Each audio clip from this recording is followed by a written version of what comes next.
the borderlines, and then the technical adults. But they still need services. They might not need the same kind of services, but they need something. And so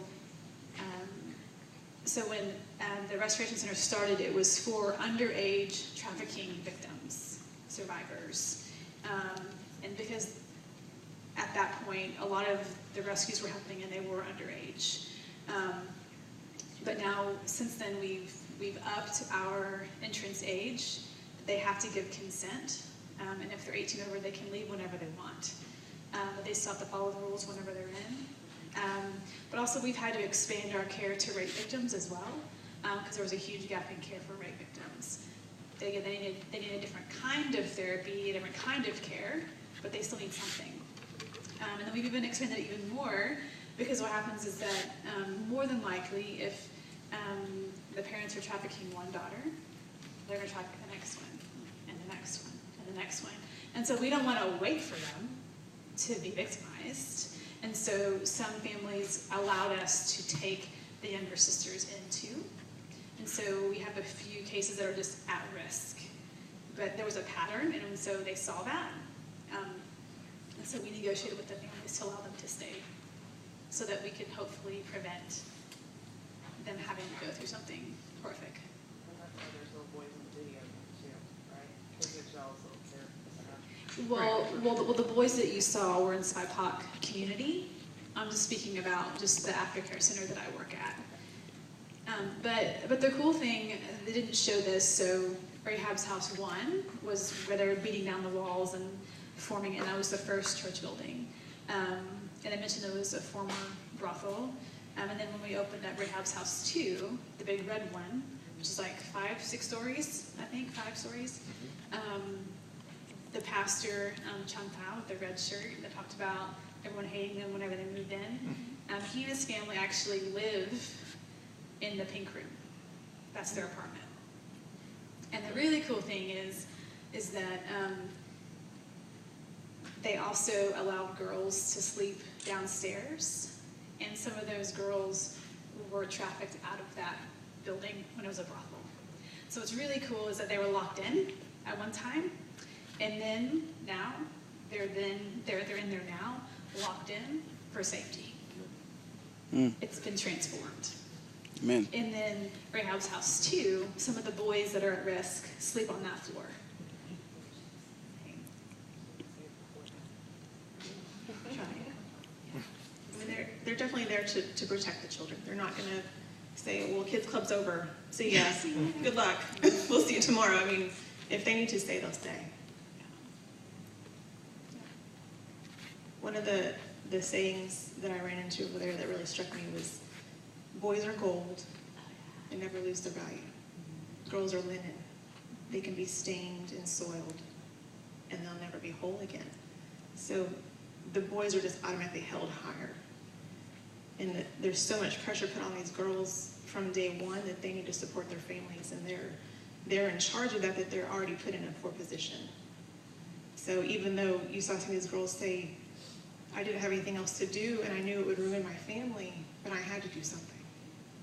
So it's just a lose-lose. And that's something that is part of their culture there that we're not familiar with here. We're a very individualistic kind of society, right? We have family bonds and we, have community, but there's this extreme culture there where it is the eldest daughter's responsibility at whatever cost, whatever it takes.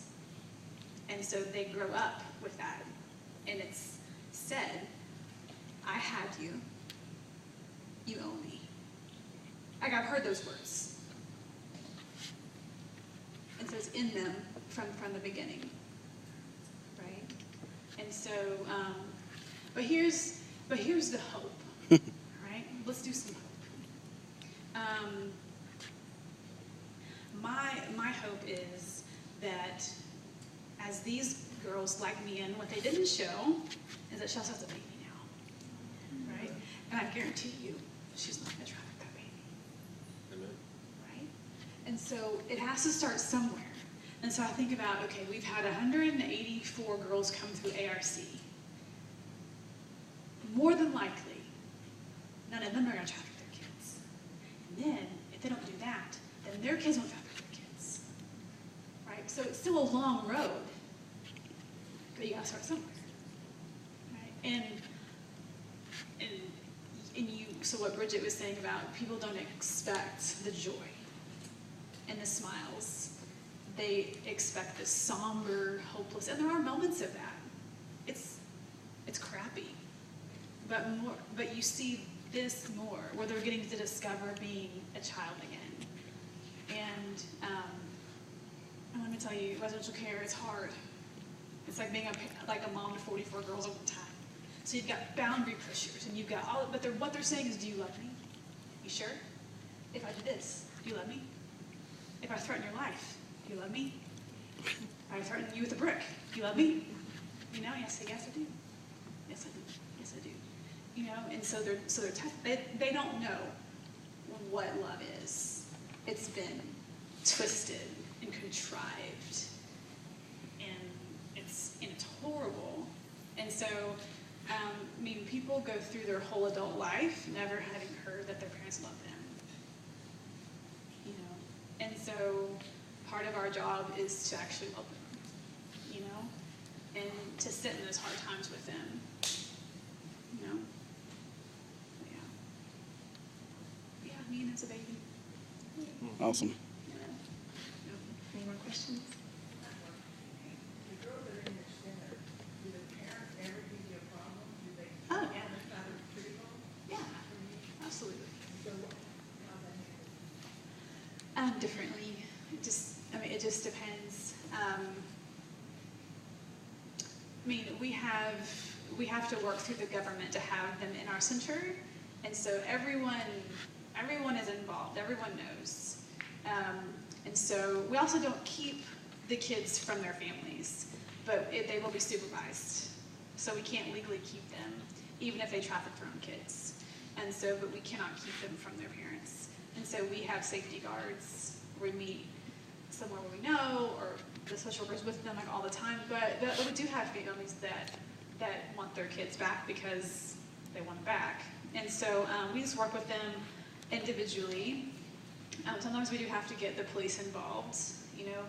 But usually we can just kindly remind them as to why they're here. And if they want to stay out of jail, then they need to back on up. You know? And so, yeah. Don't put that on Facebook, Dan. No. This is for Alf. Alf eyes only. Just out of curiosity, is Rhiannon's baby everything? You know, I don't know. I'll be honest. I'm not in SIPOC. And she may even have two now, to be honest. I don't know. I'm sorry. I shouldn't have. I just think it would be precious if she could raise a girl. I know. Yeah.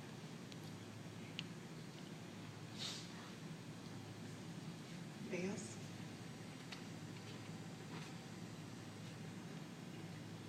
Doing an awesome job.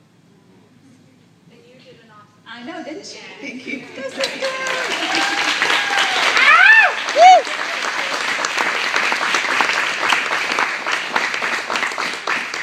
Again, thank you all for coming. I really, really appreciate it. And you know, I just feel like anyone I can tell will tell somebody else. Sure.